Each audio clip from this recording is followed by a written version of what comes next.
ASMR et on se retrouve sur une vidéo, mon avis sur la dernière série Marvel, la dernière série du MCU, Marvel Cinematic Universe, qui se nomme Falcon, ou Faucon si vous préférez, et le Soldat de l'hiver. C'est un peu bizarre d'ailleurs de faire un truc en franglais, mais bon, le titre officiel c'est Falcon et le Soldat de l'hiver. Donc c'est une série qui vient de se terminer en 6 épisodes. Le dernier épisode est sorti ce vendredi. Et je vais vous dire un petit peu ce que j'en ai pensé. J'ai un avis plutôt positif, même si je trouve qu'il y a quand même quelques défauts. Je dirais que c'est une assez bonne série. Donc ce sera sans spoil. Ne regardez pas du tout les images si jamais vous voulez pas être spoilé du tout. Parce que j'ai mis quand même quelques personnages qu'on va voir dans la série en images, en sachant que c'est des personnages qu'on voit dans la bande-annonce, dans le trailer de la série. Mais bon, si vous voulez éviter tout spoil, ben, écoutez seulement l'audio, tout simplement. Donc pour ce qui est de la trame principale, sans trop vous en dévoiler, on suit en gros plusieurs trames. Une trame avec Sam Wilson qui a refusé le bouclier, qui a refusé de devenir Captain America et ça a des conséquences. Il y a aussi Bucky alias le soldat de l'hiver qui fait face à son passé. Et au milieu de tout ça, il y a un petit peu des choses qui arrivent autour de ça, notamment l'apparition d'un espèce de groupe terroriste qui s'appelle les Flag Smashers, et puis une histoire de super soldats, etc. Donc ça c'est vraiment pour la trame globale, mais finalement par la suite on va se rendre compte que évidemment il y a plus de choses qui se passent, de détails et de rebondissements. Alors ce que je vais faire, c'est que je vais organiser ma critique en 2 temps. Je vais faire quelque chose de simple, c'est-à-dire je vais commencer par les aspects positifs de la série et après les aspects un peu plus négatifs.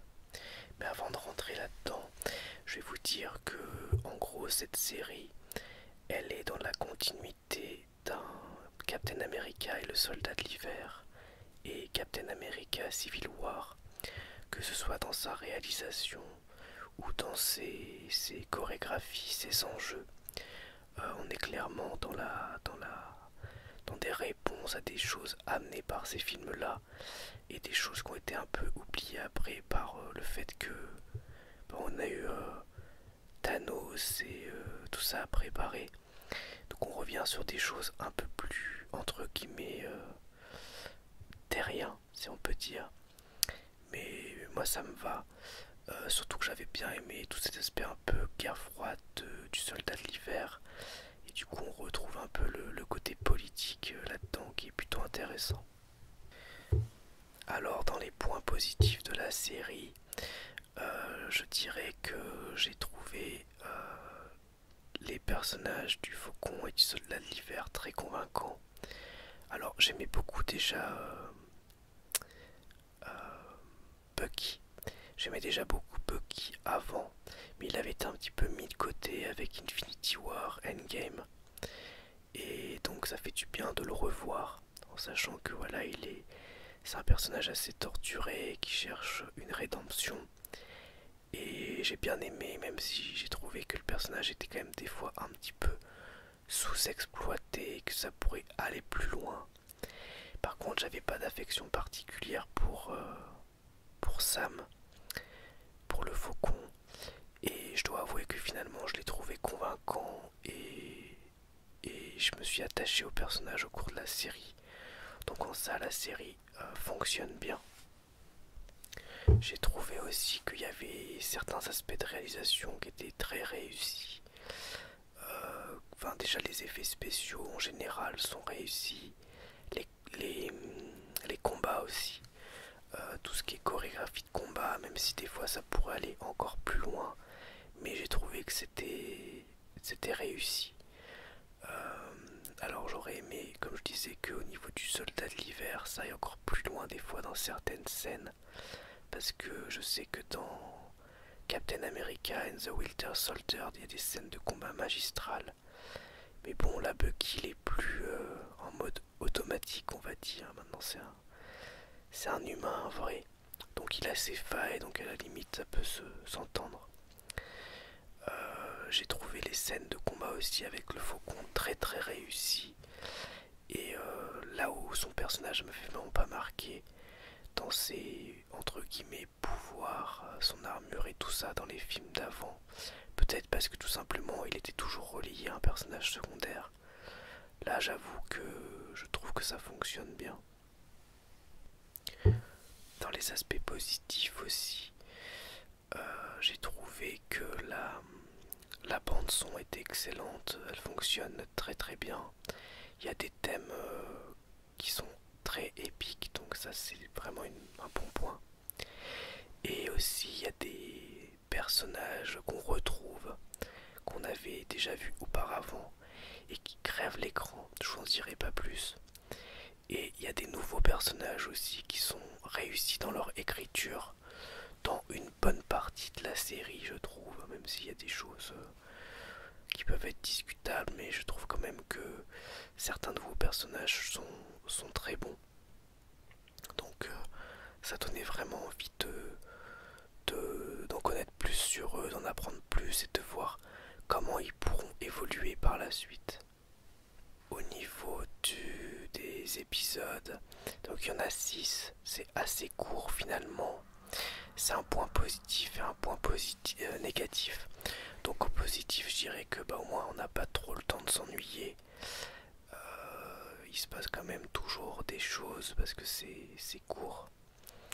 Mais en point négatif, bon même si forcément je suis pas encore dans les points négatifs, mais je le dis tout de suite, ça empêche quand même des fois le développement un peu plus poussé de certains personnages. Et des fois on a l'impression que tout va trop vite et qu'on manque d'explications un petit peu à ce qui se passe. Donc voilà, ça c'est un petit peu dommage. Donc vous l'aurez compris, j'ai bien aimé cette série, mais elle n'est pas exempte de défauts. Et ces défauts, ils sont pas forcément très nombreux, mais quand même ils sont là. Alors, il y a déjà des personnages que je trouve soit manquant de charisme, soit sous-développés. Je vais pas vous dire qui ou comment, mais c'est vrai qu'il y a des moments où je pense que ça aurait pu être plus réussi au niveau de certains personnages. Pas forcément principaux, mais plutôt secondaires.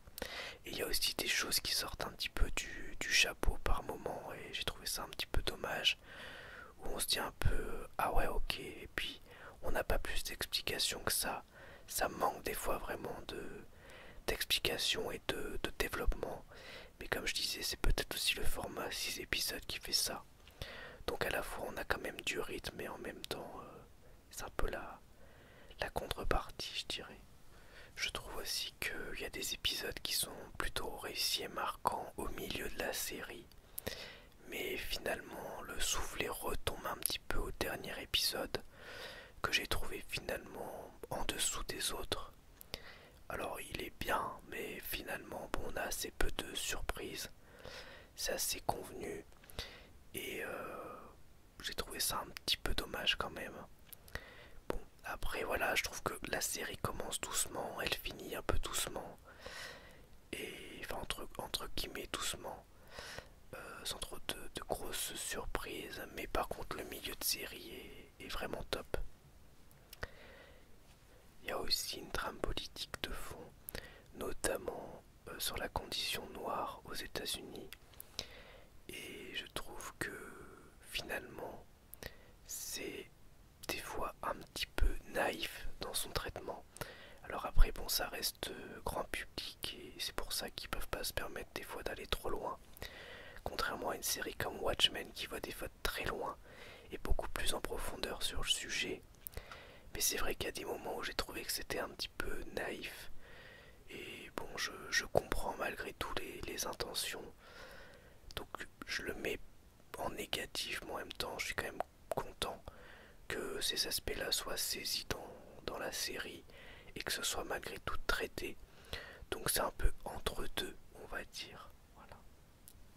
Donc pour résumer, c'est une série que j'ai trouvée assez bonne dans la continuité d'un Civil War ou Winter Soldier. Parfois ça m'a fait un peu penser à Black Panther aussi dans les moments hors Wakanda. Bref, quelque chose à taille un peu plus humaine que tout ce qu'on a eu sur la fin du MCU. Et avec une intrigue politique qui est plutôt correcte, même si restant souvent en surface.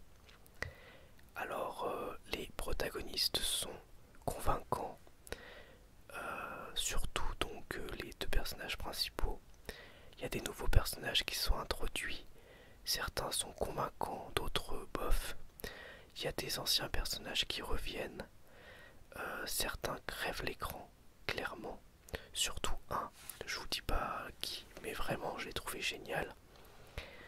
Et les combats aussi sont dans l'ensemble assez réussis.